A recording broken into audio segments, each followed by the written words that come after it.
Pues buenas noches, compañeros y compañeras. Agradecer muchísimo su asistencia a este encuentro, este ejercicio virtual que es de la mano con nuestra compañera ministra Lenia Batres Guadarrama. Sin duda, agradecerle a cada uno de ustedes que se conecta desde distintos puntos del país, principalmente de la región que componen los estados de la segunda circunscripción de nuestro país, por lo que les damos la bienvenida a este foro que hemos denominado democratizar la justicia, que es donde vamos a vertir las múltiples propuestas de nuestra compañera Lenia Batres Guadarrama en torno a lo que implica la impartición de justicia popular.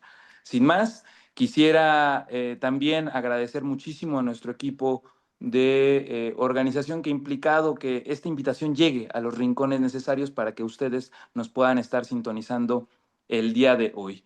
Sin más preámbulos, quisiera que le diéramos la bienvenida a nuestra ministra, a nuestra compañera Lenia Batres Guadarrama, que quisiera recordar que nuestra compañera, la ministra del Pueblo, es licenciada y maestra en Derecho, doctorante en Derecho Constitucional, maestra en Gestión Pública, maestra y candidata doctora a Estudios de la Ciudad. Fue diputada federal en el Congreso de la Unión, además fue directora general en 3 administraciones del Gobierno de la Ciudad de México. Consejera adjunta de Legislación y Estudios Normativos del Ejecutivo Federal durante la administración del presidente Andrés Manuel López Obrador.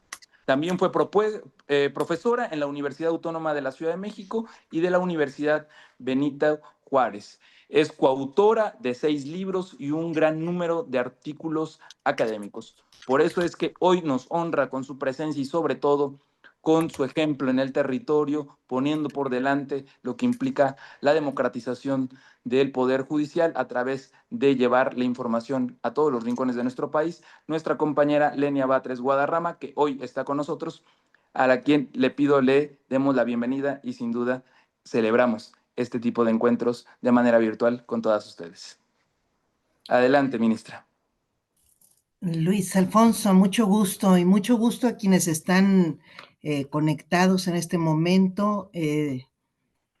Entramos un poco desconcertados. Fíjense que pues hemos estado visitando muchos lugares. De hecho, estos últimos días fueron sumamente intensos. Estuvimos en Guerrero, estuvimos en en el Estado de México, estuvimos ya ni recuerdo dónde más, en Aguascalientes, eh, bueno, ahorita me acuerdo dónde más, pero vamos prácticamente a una entidad federativa por día. Entonces andamos muy movidos y de repente no nos da tiempo de coordinarnos, por lo visto aquí, para entrar rápidamente a estos seminarios, a estos webinars. Les comento que pues hemos estado pues difundiendo mucho una presentación, ya no quise presentarla ahorita porque es un poco larga, vamos a tratar de sintetizarla. Es una presentación en la que reunimos muchos datos de diagnóstico del Poder Judicial. Hemos estado, pues sobre todo a partir del año pasado, que empezó toda la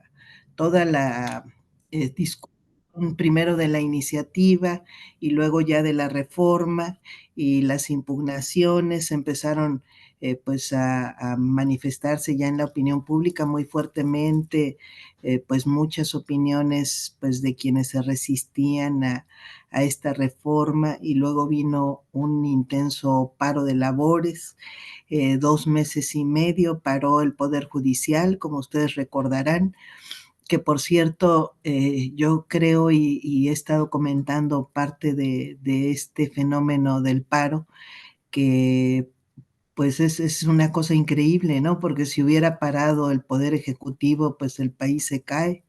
Si hubiera parado el poder legislativo, pues se habría generado, a lo mejor no se cae el país, pero obviamente que no iba a pasar desapercibido, pero se paró el Poder Judicial de la Federación y realmente no hubo propiamente pues una sociedad que estuviera en el limbo por no poder resolver sus amparos. Eran más de 400,000 amparos los que estaban quedando pendientes de resolverse, es decir, en estado de suspensión.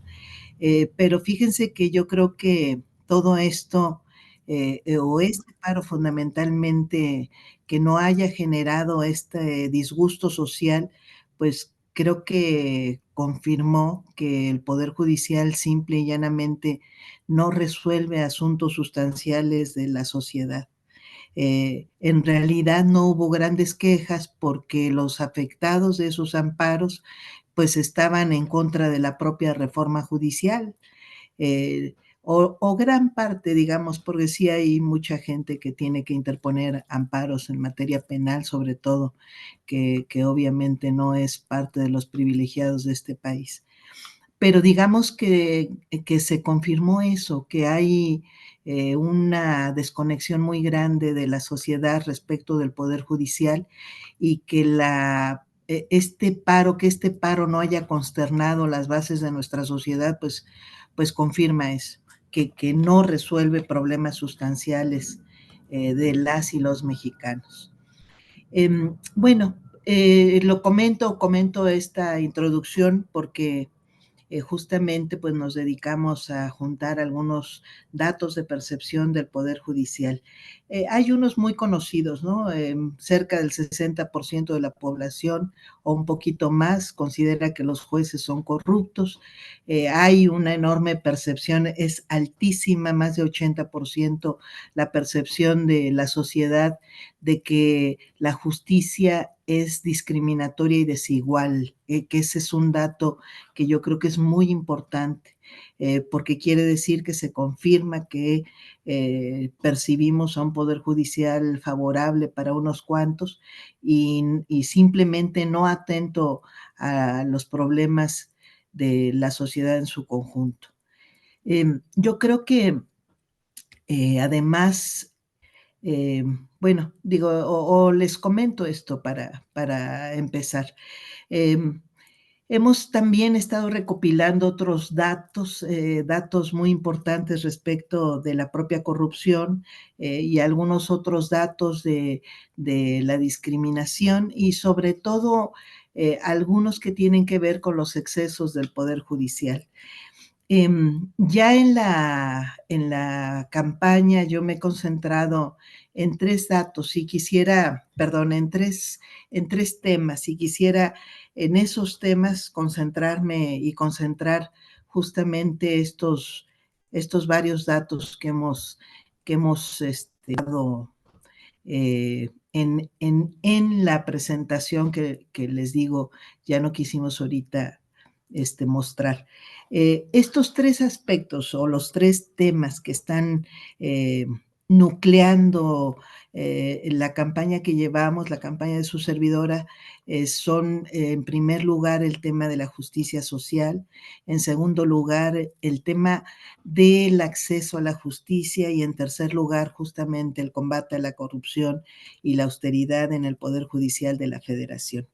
Este primer tema de la justicia social tiene que ver con que pues esto que comentamos ahorita, el Poder Judicial sirve para unos cuantos y resuelve solamente un tipo de problemas.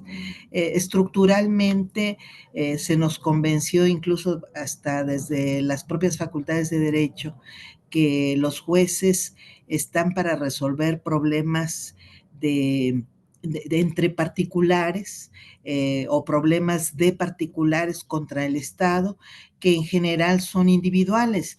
Durante muchos años, el juicio de amparo, que es nuestra gran institución en materia federal, el primer juicio de constitucionalidad que tenemos en México, es un juicio en el que las personas hasta hace muy poco podían impugnar actos del gobierno, actos legislativos o incluso actos del Poder Judicial, es decir, sentencias.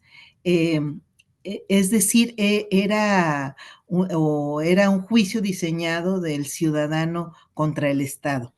¿Para qué? Para defender lo que se denominó en nuestra Constitución hasta 2011 las garantías individuales. Eh, Nosotros somos muy orgullosos como mexicanos de haber incluido en nuestra constitución política de los Estados Unidos mexicanos de 2010, perdón, de 1917, los derechos sociales. Es la primera constitución en el mundo que incluye derechos sociales y como ustedes saben, pues es el derecho a la educación, el derecho a la propiedad colectiva de la tierra, de los campesinos y los derechos de los trabajadores. Estos derechos pues son muy importantes, sin embargo, no se crea un método ordinario de defensa de estos derechos sociales. Se les aparta de lo que finalmente ya estaba en vigor en 1917, que era el juicio de amparo. Se sigue entendiendo al juicio de amparo como un juicio de garantías individuales y se crea una jurisdicción particular, es decir, justicia específica para defender a los trabajadores, que son las famosas juntas de conciliación y arbitraje, y un juicio particular, o más bien al principio no era juicio, simplemente se le da a la Secretaría de la Reforma Agraria, que desaparece con la reforma de Salinas, tiende a privatizar, permite privatizar el ejido, que es una reforma eh, que, que reforma el artículo 27 constitucional en 1992 y a partir de la cual se aprueba una ley agraria que es la que crea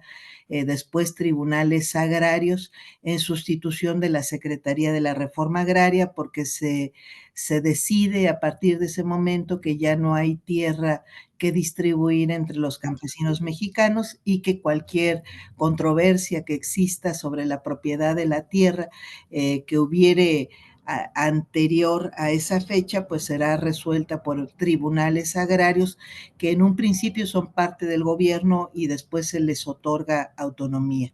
Igual que las juntas de conciliación y arbitraje son parte del gobierno hasta hace muy poquito que se le otorga ya la competencia en materia laboral al Poder Judicial.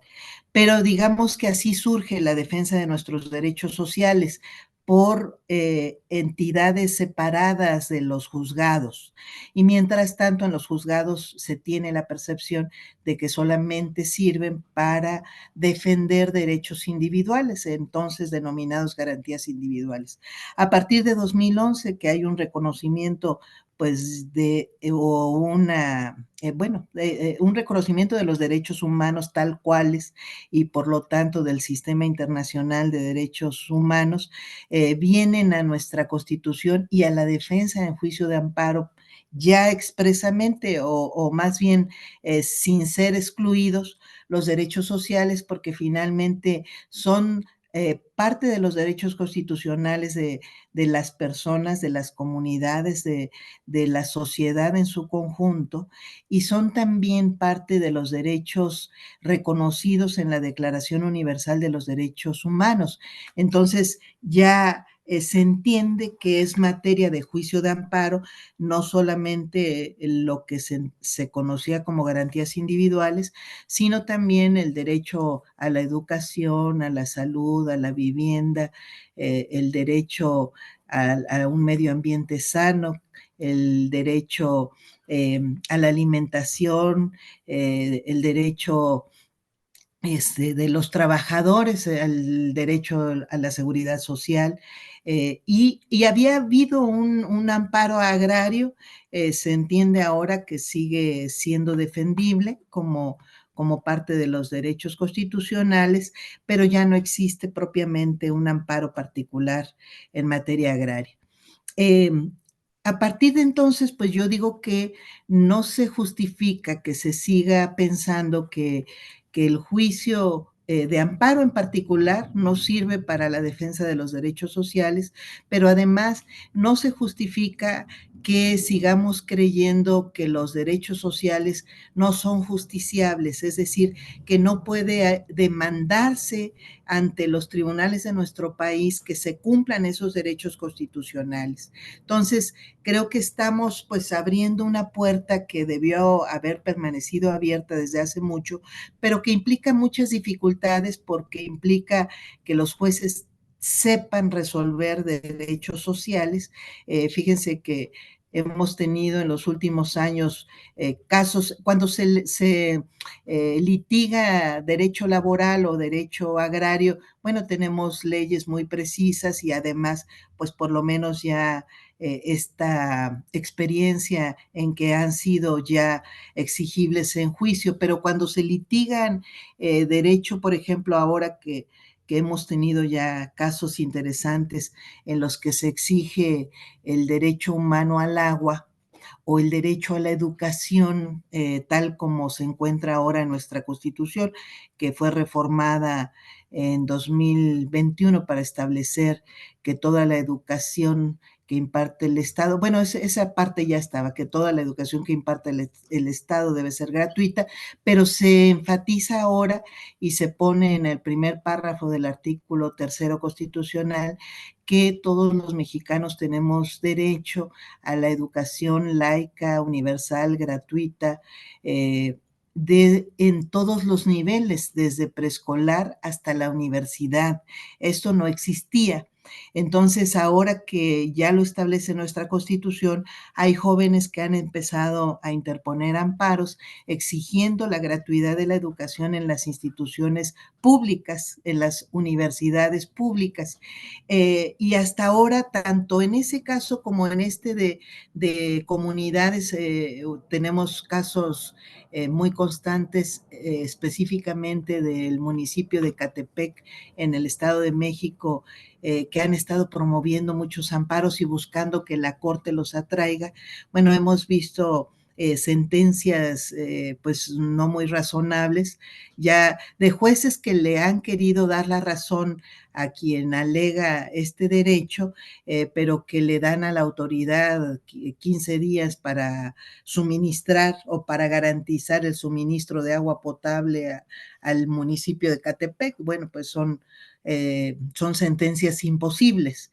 Y en el caso de la educación, ahí lo que hemos tenido pues es una, no obstante que hay jueces que han otorgado el amparo para que las universidades no les cobren, por ejemplo, tenemos el caso de la UNAM que cobra diplomados como modalidad de titulación de los jóvenes de licenciatura.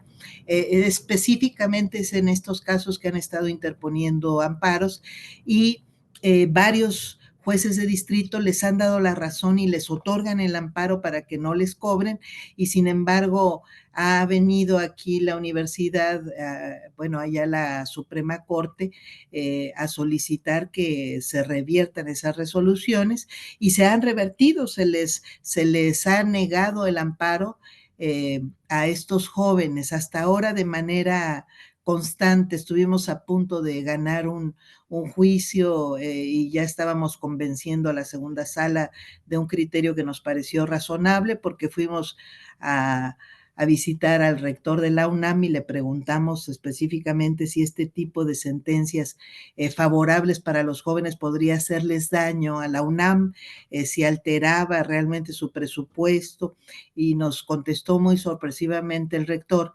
que no le hacía daño y que al contrario, que podía, que deberían eliminarse estos cobros porque en realidad no eran ni siquiera parte de recursos que fueran a dar a la universidad, sino que se quedaban en las facultades, en cuentas particulares de las facultades. Entonces, que esa ni siquiera había sido la idea original de generar esta modalidad de titulación. Comentamos este hecho en la segunda sala y no obstante ello, la sala decidió no darles la razón a los jóvenes, pues de una manera yo creo que más ideológica que razonable.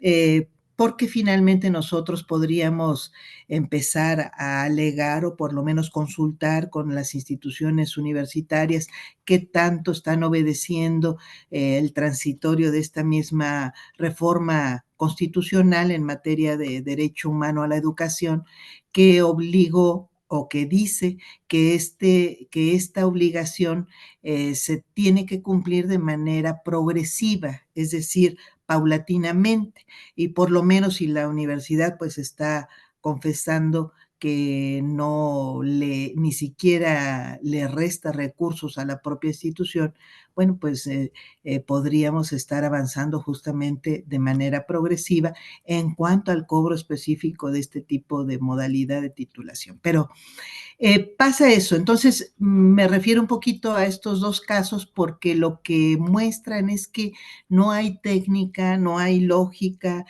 no hay tampoco una forma incluso equitativa de tratar a los derechos sociales, no hay un conjunto de criterios que sí encontramos en la defensa de muchos otros derechos, sobre todo uno protegidísimo en el caso del Poder Judicial es el derecho a la propiedad privada, que está muy protegido por más de 1 millar o casi 2 millares de jurisprudencias que ayudan a los jueces a resolver dudas de cómo considerar tanto la procedencia como el tratamiento que se le da al derecho de propiedad.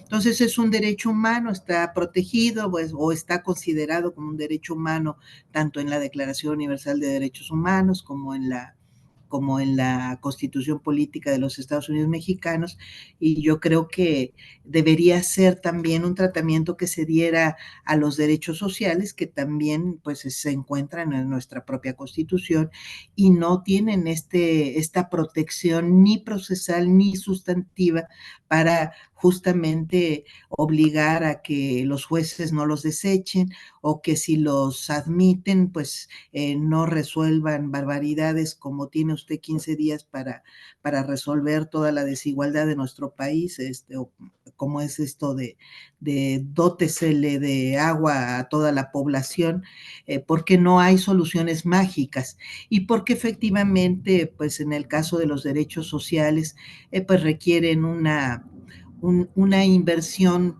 presupuestal para su satisfacción. Entonces no podemos tampoco como jueces, pues no podemos ser irresponsables ni podemos andar obligando a los gobiernos a cosas que no pueden hacer, nomás porque lo decimos nosotros. Entonces yo digo que en el caso de los derechos sociales estamos obligados a observarlos los jueces y pues a generar mecánicas, instrumentos, atender criterios internacionales. Tenemos en el ámbito del sistema internacional de derechos humanos, hay una parte que se ha desarrollado bastante bien, que ha sido trabajada por el Comité de Derechos Económicos, Sociales y Culturales, que ha desarrollado observaciones alrededor de cada uno de los derechos sociales que creo que también, bueno, que tienen incluso el carácter de jurisprudencia ya para el sistema jurídico mexicano y que, bueno, no se están en este momento atendiendo. Entonces podrían atenderse y además nosotros pues generar nuestras propias jurisprudencias, nuestros criterios para atender de manera razonable sin invadir las facultades legislativas,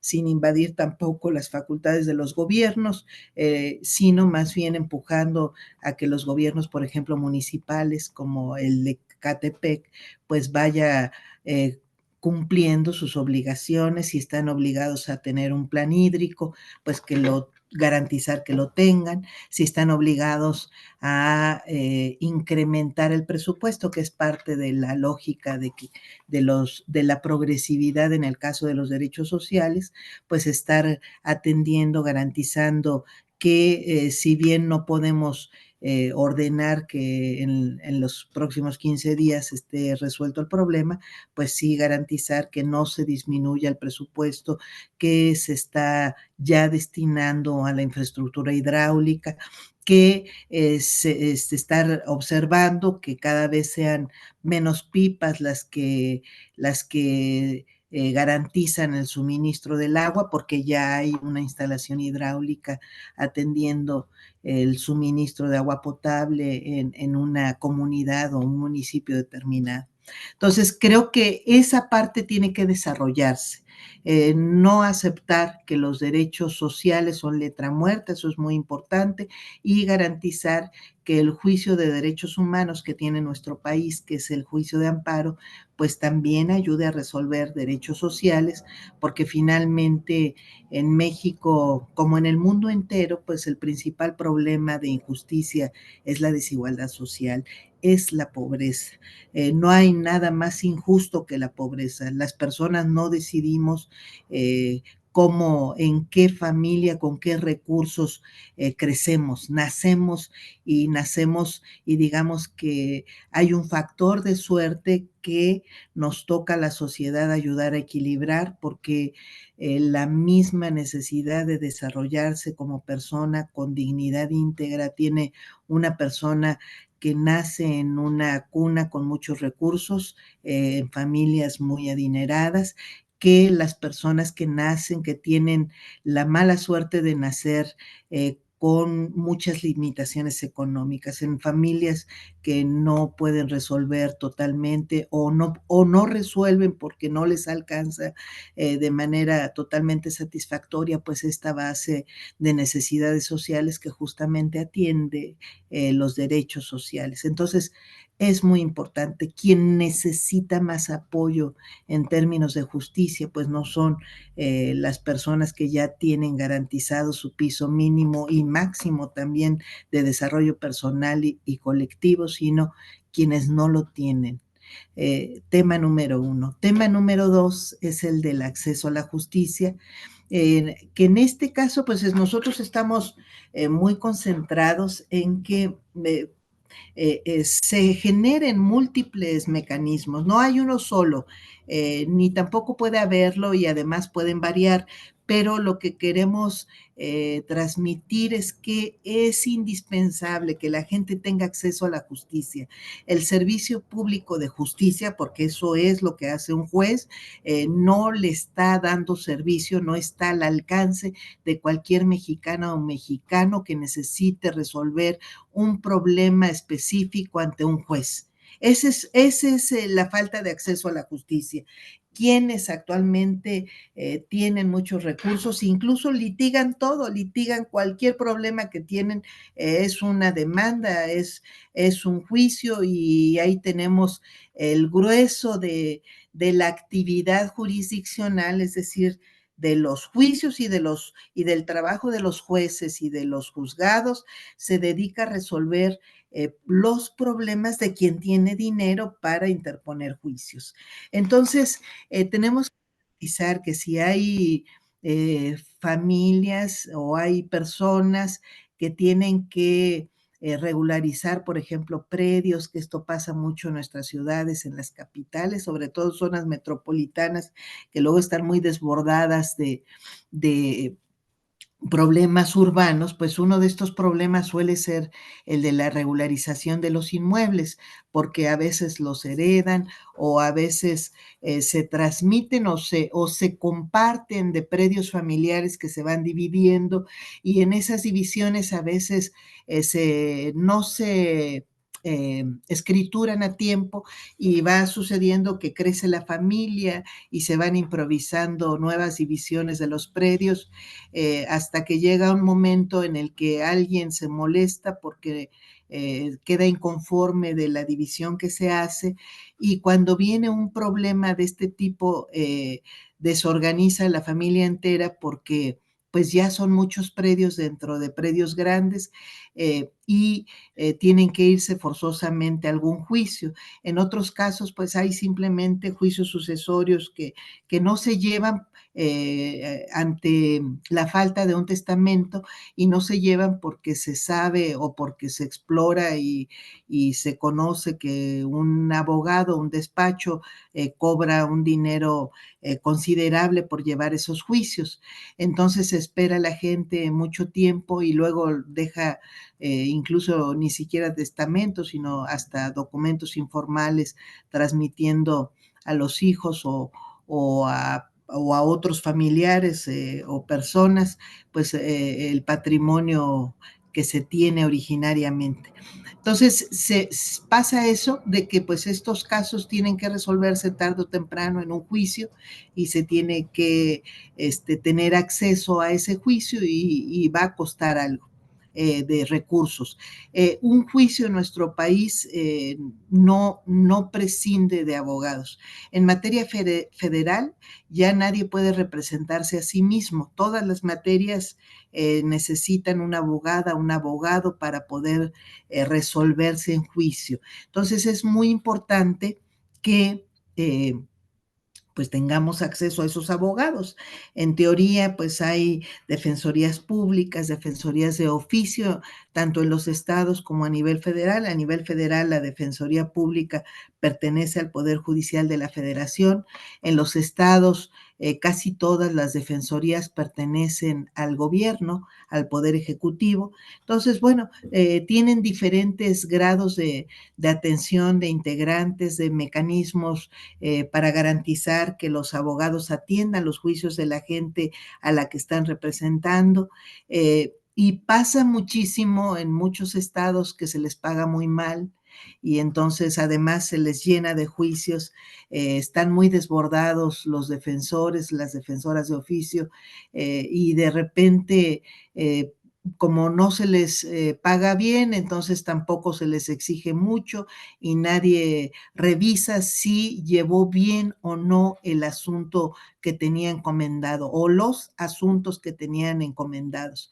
Y pues por supuesto que llegan a perderse por falta de esa atención minuciosa que requiere un juicio, pues llegan a perderse más de uno y por supuesto que cuando eso sucede, pues no hay forma de reclamarle al defensor de oficio, porque pues la persona afectada pues no va a denunciarlo, pero además no hay tampoco manera institucional de comprobar que él es el responsable, a veces, bueno, o que la negligencia es motivo de responsabilidad personal. Entonces, yo creo que es muy importante garantizar que los esfuerzos institucionales que hay, que son múltiples en nuestro país por la defensa de los derechos de las personas, tenemos a estas defensorías, pero también tenemos procuradurías, muchas procuradurías estatales y procuradurías federales en materias específicas, estas Procuraduría en Defensa del Trabajo, Procuraduría Agraria, Procuraduría del Consumidor, Procuraduría en Defensa del Contribuyente, Procuraduría Social, Procuraduría del Ordenamiento Territorial, Procuraduría del Medio Ambiente, etcétera, etcétera, etcétera, que son procuradurías que también llegan a ponerle la mayor parte de estas procuradurías también un abogado, una abogada a la persona para resolver sus problemáticas.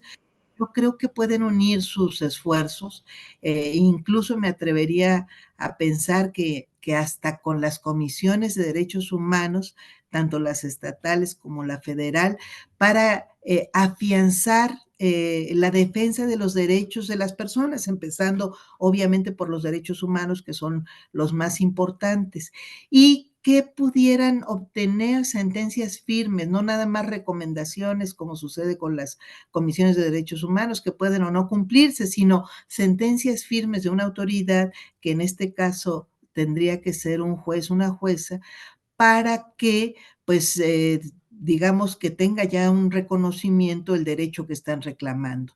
Eso yo creo que nos podría o podría ayudar pues justamente a las personas que tienen menos recursos para ir a buscar por sí mismas y pagarle a una abogada, a un abogado.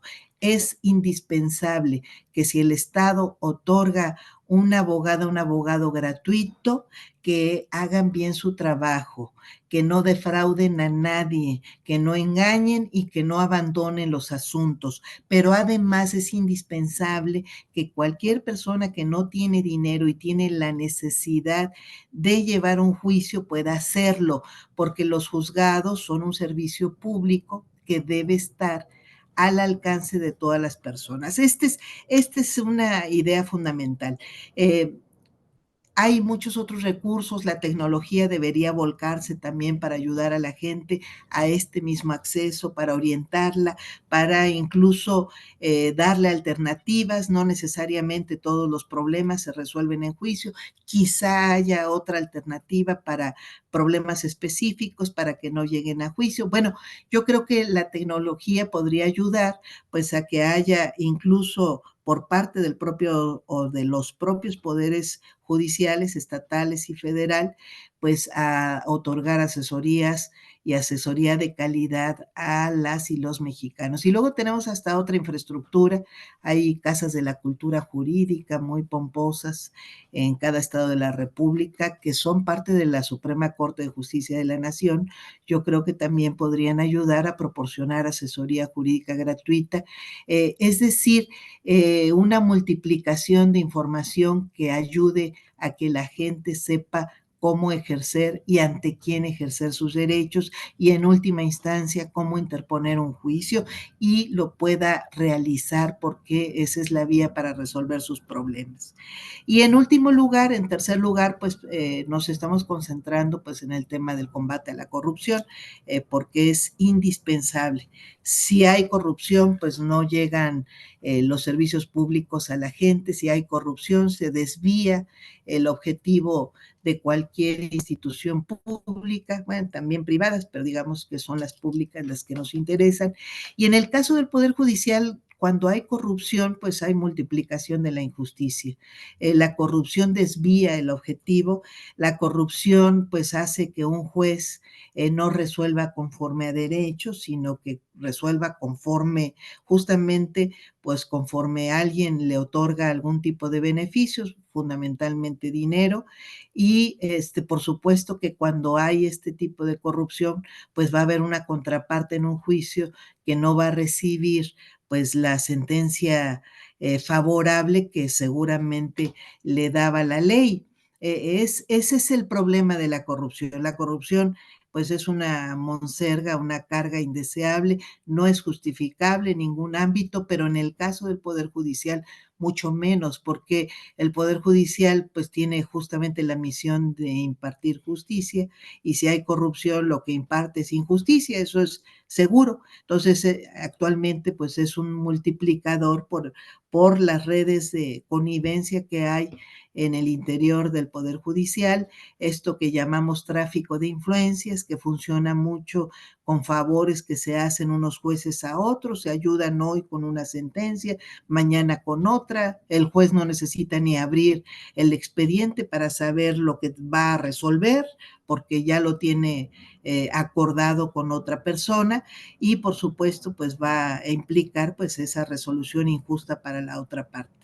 En estos casos, pues lo que creo que va a poder lograr la reforma judicial es que con la elección van a ingresar nuevos jueces que van a romper la complicidad de este tráfico de influencias, el pago de favores mutuos y lo que es más importante es que va a romper el favor original, que es ese de quién te puso, porque al que busca siempre favorecerse o alguien poderoso busca poner más jueces porque va a tenerlos a su servicio, porque va a poder resolver sus asuntitos que le lleguen en materia civil con tales jueces y en materia penal con tales, y ya tiene una red completa porque así están establecidas, ese no es chisme, lo he visto, y pues se rompen estas redes de complicidad que es este tráfico de influencias. Lo va a hacer la elección, pero además lo va a hacer permanentemente porque la elección va a ser periódica. Me parece que es uno de los grandes méritos de la propia reforma judicial. Otro mérito anticorrupción muy grande que tiene la reforma misma, pues es el sacar a la luz pública pues lo que hacen los jueces, la transparencia, la rendición de cuentas, el escrutinio público, el puro hecho de que los jueces tengan que presentarse ante la sociedad, pues ocasiona que haya quien se asome a ver quiénes son y entonces observen que ese juez, esa jueza, pues no actuó conforme a derecho, no respetó sus obligaciones y bueno, pues tiene solución el tener un juez así, o más bien tiene solución y con la elección se puede retirar a un juez así, a un juez que actúa no de acuerdo conforme a la ley. Y es también muy importante pues la creación del Tribunal de Disciplina Judicial, que ahora va a poder sancionar a jueces, a juezas, a magistrados, magistradas y por primera vez en nuestra historia incluso a ministros y ministras de la Suprema Corte. Este Tribunal de Disciplina Judicial, además, en el caso en el que se encuentre una conducta que constituya un delito, puede integrar la investigación o debe integrar la investigación y trasladar el expediente al Ministerio Público, lo cual quiere decir que prácticamente va a estarle pasando expedientes de carpetas de investigación ya integrados, lo cual pues va a facilitar que procedan penalmente. Yo creo que esta parte, esta creación de la reforma judicial es muy importante. Antes los jueces eran sancionados por el Consejo de la Judicatura Federal, pero en realidad muy malamente sancionados, muy escasamente sancionados, pero además, pues, el Consejo de la Judicatura Federal estaba integrado por una mayoría de magistrados, jueces y ministra o ministro presidente de la Corte, que eran sus propios compañeros de trabajo. Ahora el Tribunal de Disciplina Judicial también se va y va a funcionar como una especie de organismo autónomo del Poder Judicial, que me parece muy importante. Eh, quisiera además comentarles que hay otro punto que ha sido un tema que también hemos mencionado mucho, que tiene que ver eh, con el asunto pues, de los abusos en las remuneraciones, que también se ha hecho famoso, ¿no? Bueno, hay otros abusos. El abuso del nepotismo en el Poder Judicial se ha hecho muy famoso. Es este abuso de la contratación directa de jueces y magistrados de personas a su propio cargo. Ese es el nepotismo. Y bueno, pues se ha hecho público que llegó a ser un fenómeno tan intensivo que prácticamente la mitad del Poder Judicial, de cerca de 55,000 personas que lo integran, pues tenían otro familiar, bueno, dos familiares dentro del Poder Judicial, incluso 23% tenía hasta cuatro familiares, y se halló que una sola familia tenía 65 o tiene 65 integrantes dentro del propio Poder Judicial de la Federación. O sea, pues una gran familia que incluso hasta se ha hecho broma con esto de que el Poder Judicial de la Federación más bien es el poder familiar de la Federación. Y además de este tema, otro tema que es otro gran abuso es el de las remuneraciones. El Poder Judicial se ha negado a cumplir con un deber constitucional establecido en el artículo 127, fracción segunda de nuestra Constitución Política de los Estados Unidos Mexicanos, que dice que ninguna persona servidora pública puede recibir una remuneración mayor que la del presidente, o bueno, ahora la presidenta de la República. Tenemos en el caso del Poder Judicial actualmente que hay 2,377 personas servidoras públicas que reciben una remuneración mayor que la de la presidenta de la República. O sea, decir este dato yo creo que es para escandalizar a cualquiera, pues más todavía cuando pensamos que es un deber que tenemos no ayer, sino desde hace 15 años. Desde 2010 debió haberse ajustado las remuneraciones para si alguna remuneración excedía la del presidente, pues se bajara y quedara dentro del rango que ordena nuestra Constitución. El Poder Judicial simple y llanamente no quiso acatarlo En algunos casos se han concedido amparos, pero en otros casos simple y llanamente se ha impuesto a través del presupuesto este tipo de remuneraciones. En algún momento el Poder Legislativo intentó bajarlas, pero se otorgaron suspensiones y amparos e incluso órdenes al Poder Legislativo de que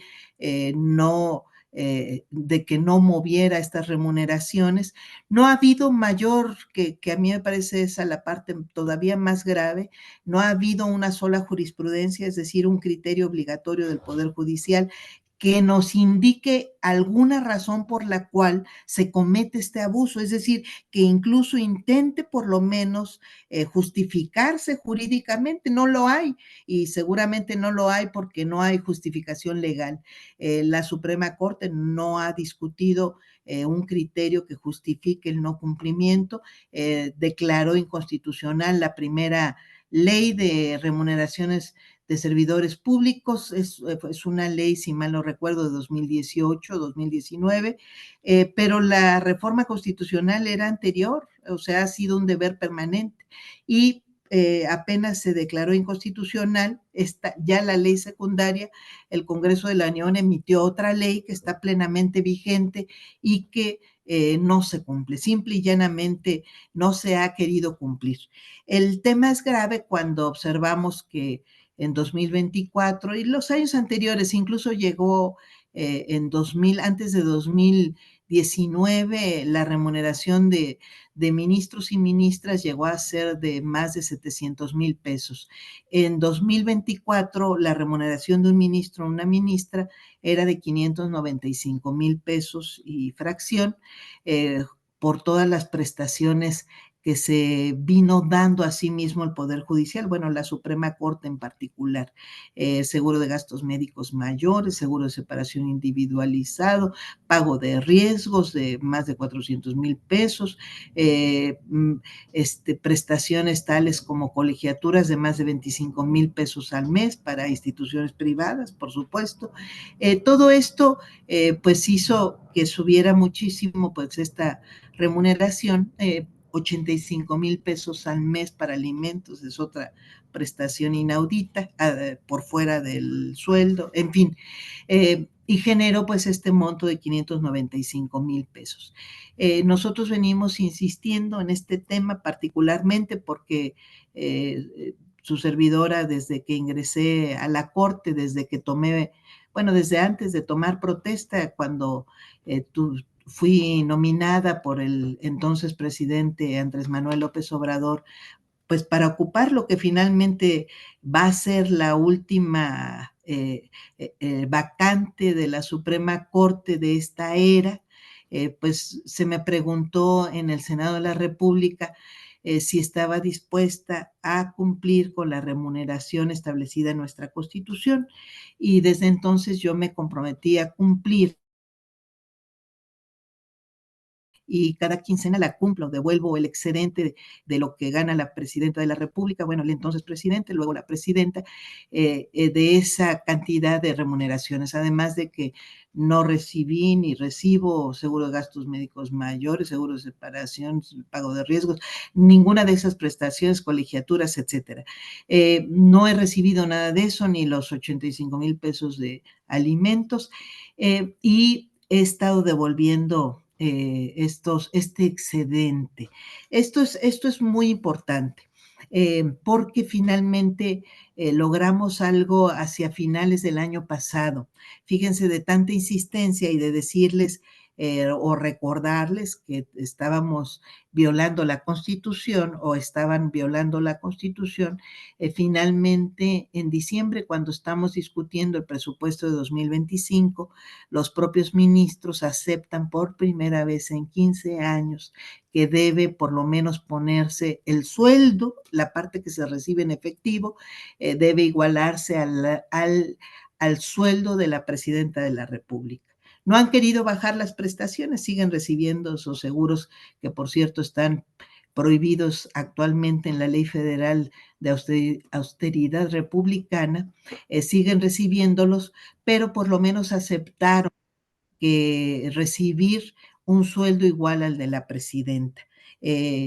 15 años después, pero bueno, ya el ajuste que falta seguramente se logrará ahora que ingrese la nueva Suprema Corte.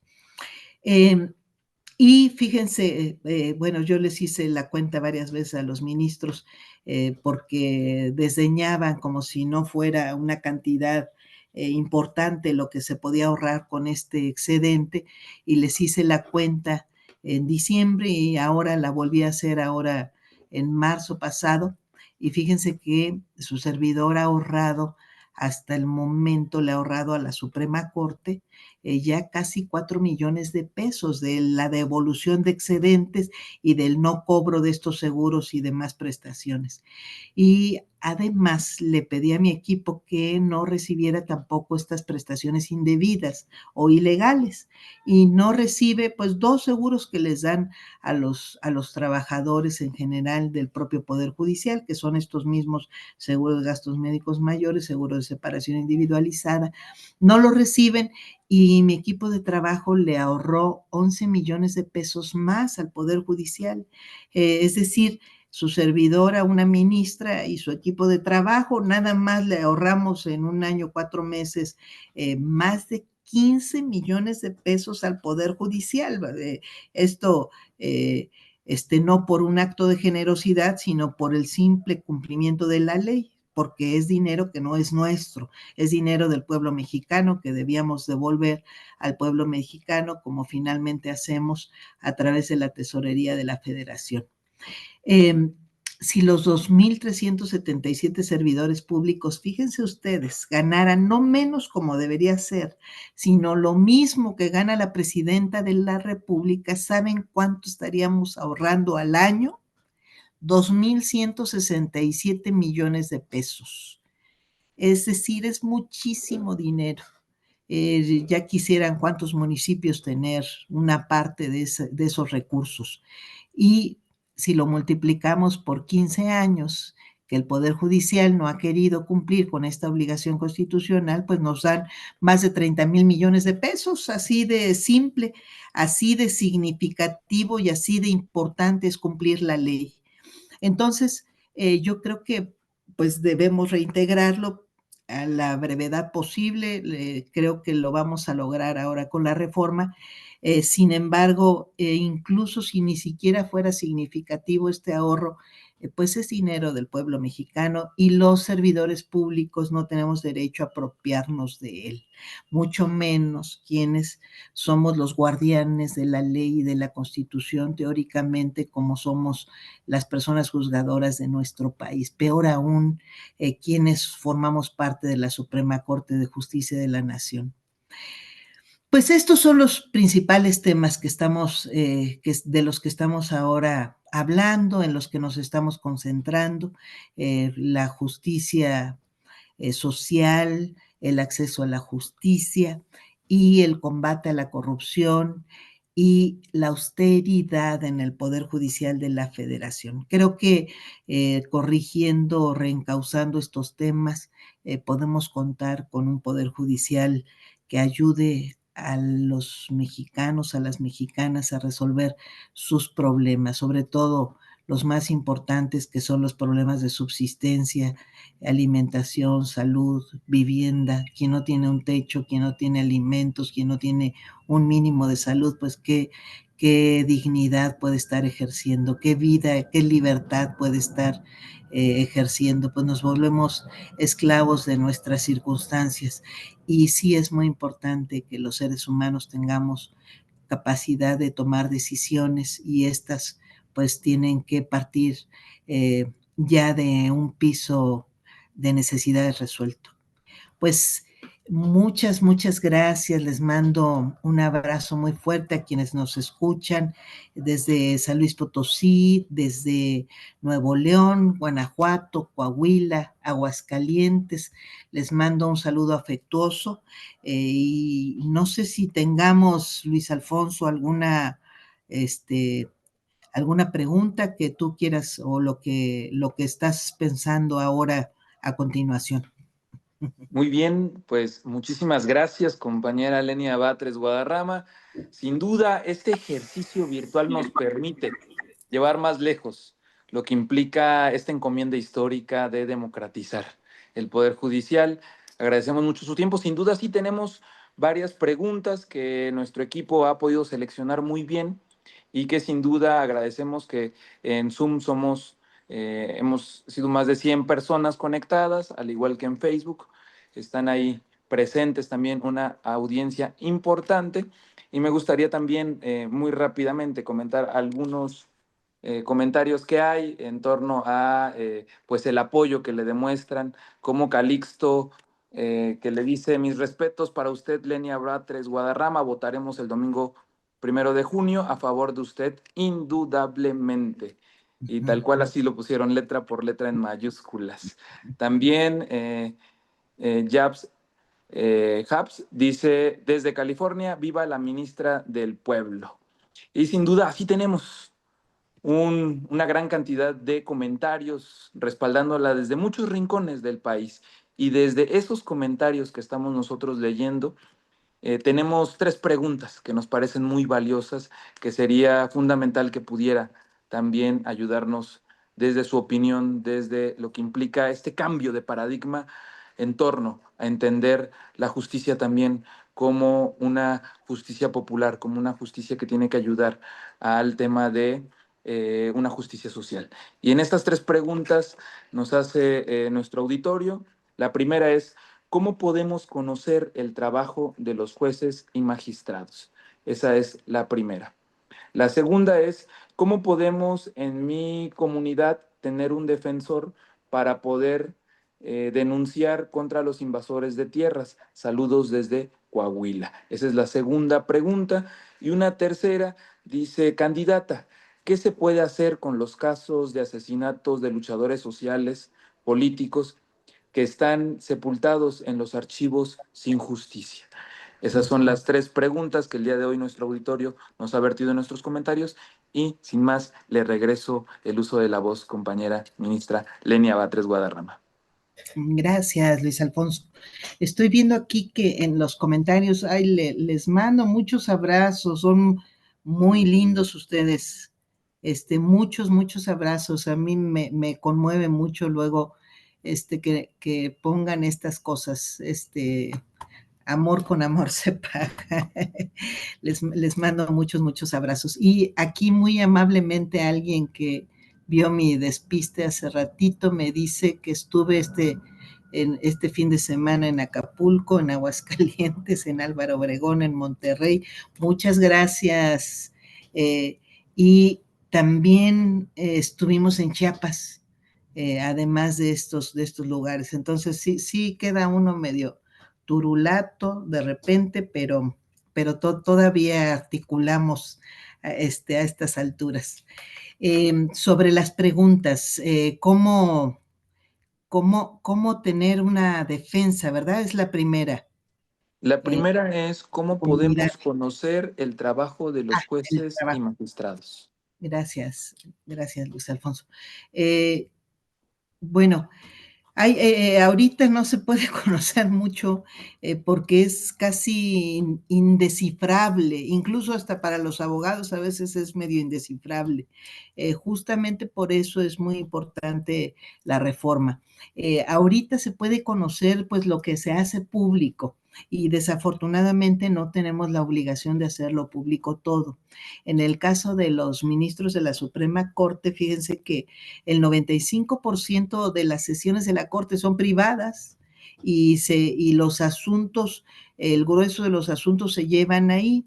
En el caso de los juzgados de distrito, de los tribunales colegiados, se van subiendo sus sentencias de manera muy, digamos que accidentada y no necesariamente de manera articulada. Es decir, no se contextualiza, se suben tal cual aparecen o tal cual se resuelven y no necesariamente son muy comprensibles. Y luego los juicios no son públicos o como debieran serlo, y cuesta trabajo conocer pues el trabajo, cuesta trabajo entender esta labor que hacemos las personas juzgadoras. Yo creo que va a ayudar mucho la reforma porque va a transparentar todo nuestro quehacer en todas las instancias. Por supuesto que no queremos que la justicia se convierta en un espectáculo como ha sucedido en otros lados, pero sí es muy importante que se comprenda. Creo que además va a haber mucho más atención pues, por lo menos en la corte, que es más observable, pero creo que también en las demás instancias.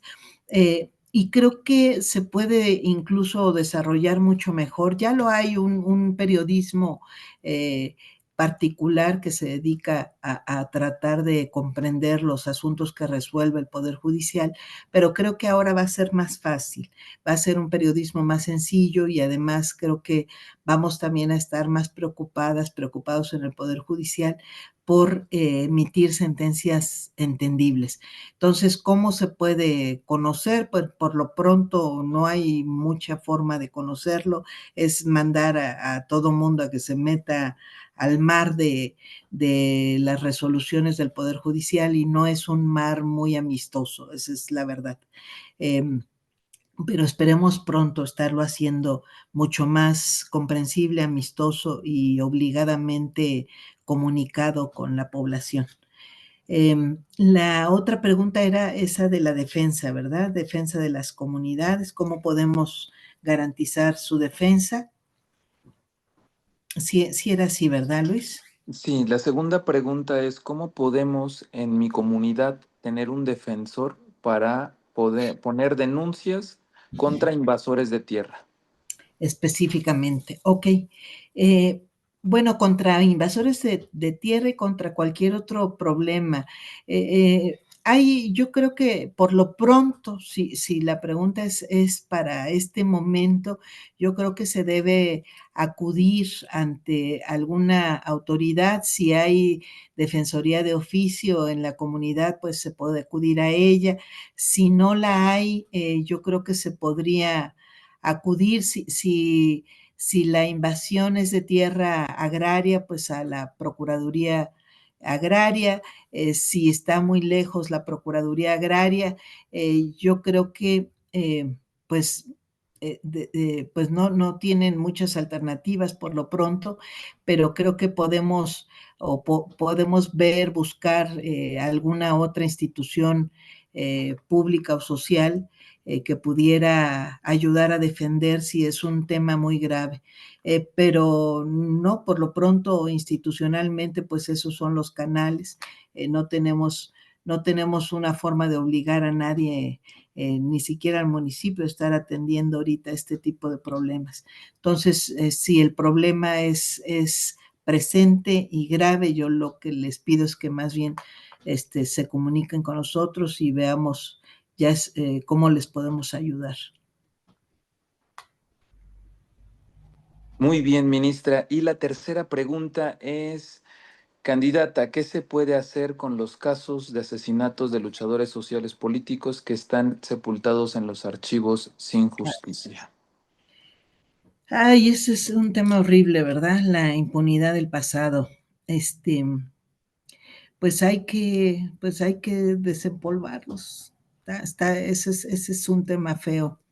Hay que buscar la reparación posible en los casos en los que podamos, pues, concluir finalmente las responsabilidades. Ahí medio han hecho algo algunas autoridades, pero se arrepienten luego, como fue este esfuerzo de la Fiscalía aquella creada por Fox, me parece, esta de los crímenes del pasado. Se han retomado algunas de sus resoluciones porque se entiende que fue un esfuerzo importante en su momento. La Comisión de Derechos Humanos de repente ha llegado a meterse en algunos asuntos. Uno, pues muy conocido fue el caso de Radilla, el caso de Radilla que llegó incluso pues a la Corte Interamericana y que sentó pues un criterio muy importante con varias consecuencias jurídicas en México. Eh, pero yo creo que hay que, pues no hay que cejar, pues hay que buscar la justicia por lo menos reparadora en estos asuntos de los crímenes del pasado, pero sobre todo de los de carácter político, porque finalmente, pues sí es una herida abierta para nuestro país, en algunas comunidades incluso del estado de Guerrero, sobre todo, que ahí se concentró por las guerrillas, eh, pues se convirtió incluso en una herida todavía mayor, como en Atoyac, o algunas comunidades donde hubo alta participación de la guerrilla. Entonces, creo que pues hay que buscar pues esa, pues no conciliación, pero sí reparación con el pasado, con nuestro pasado. Muy bien, muy bien. Pues agradecerle muchísimo las respuestas, compañera Lenia Batres, y sobre todo a nuestro auditorio que hoy nos escucha a través de las plataformas digitales, decirles que este ejercicio lo estamos realizando de manera semanal, los martes, para que nos puedan estar acompañando, porque lo que estamos viviendo en el país es algo inédito, histórico, que pues nos atañe a todas y a todos. Decirles, compañeros y compañeras, que este proceso de agigantar la democracia, de hacer más público lo público, es una tarea de todas y de todos, principalmente de quienes hemos empujado este proceso de transformación profunda que hoy está democratizando el Poder Judicial. Decirles que tenemos los días contados para que salgamos a la calle, para que desde nuestros hogares, nuestras escuelas, centros de trabajo, estemos difundiendo lo que implica esta elección del Poder Judicial. Y decirles también que nos vayamos con tareas muy específicas, de redoblar esfuerzos en torno a la promoción de esta elección el 1 de junio, decirle a nuestros compañeros que la ministra del Pueblo está en el número 3 en la boleta morada, y de igual forma que este espacio sea un encuentro virtual permanente, que si hoy estuvimos reunidos en este espacio esta noche, eh, más de 100 personas por Zoom, que tuvimos más de 270 reacciones en Facebook, con más de 260 comentarios, que cada uno de ustedes lo estamos leyendo, los estamos articulando para que nuestra compañera ministra también los lea con calma, pues sea un punto de partida que nos permita seguirnos reuniendo. Es decir, hoy fueron convocados a esta reunión, que la siguiente semana seamos convocantes de la reunión, que sumemos todos y todas a más personas a encontrarnos con nuestra compañera, la ministra Lenia Batres. Por eso es que, sin duda, agradecemos el tiempo que hoy nos permite, compañera Lenia, y que sin duda, desde muchos rincones del país, le estamos demostrando que usted lleva en el corazón el pueblo y sin duda también este ejercicio histórico de democratización del Poder Judicial. Me gustaría que pudiera darnos un breve mensaje de despedida para ir concluyendo este ejercicio virtual de encuentro a través de las plataformas digitales. Muy buenas noches. Les agradezco muchísimo su apoyo, que se hayan conectado, que nos dejen estos comentarios, un montón de comentarios. Ya son 304 ahorita, Luis Alfonso, en Facebook, y aquí en esta misma plataforma de, de Zoom. Les agradezco muchísimo. Son ustedes impresionantemente generosos, muy amables y muy comprometidos, porque finalmente están muy interesados en esta causa, y creo que eso es, pues, por supuesto, para bien de nuestro país. Yo espero que podamos seguir en contacto, que podamos seguirnos comunicando. Hoy fueron estos estados, San Luis Potosí, Nuevo León, Guanajuato, Coahuila, Aguascalientes, Zacatecas, Tamaulipas, pero además estoy viendo en sus comentarios que hay de más estados incluso.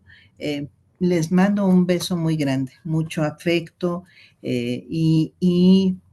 quien tenga problemas, porque nos manifiestan problemas, les mando especialmente una, un abrazo, con mucha solidaridad, y si si necesitan nuestro apoyo, pues con mucho gusto vemos qué podemos hacer, como en este caso de las invasiones de esta comunidad que nos comentaba. Y espero que sí, efectivamente, pues podamos seguir teniendo pláticas la semana que entra, por lo pronto como parte de esta campaña, y después andaremos inventando los mecanismos de comunicación necesarios para seguir promoviendo el acceso a la justicia social y un poder judicial sin corrupción que funcione conforme a lo que dicen nuestras leyes. Un abrazo, muy buenas noches a todas, a todos y muchísimas gracias. Pues muchísimas gracias, compañera Lenia Batres. Nos despedimos de este encuentro virtual, recordando que estemos al pendiente de las redes sociales de nuestra compañera ministra para que podamos compartir en donde ella quiera que esté. Nosotros seamos promotores de este ejercicio democrático histórico en donde estamos democratizando el Poder Judicial. Sin más, agradecerle su tiempo, su participación y recordemos la cita histórica, el 1 de junio, votar en la boleta morada, el número 3. Pues muchísimas gracias y buenas noches.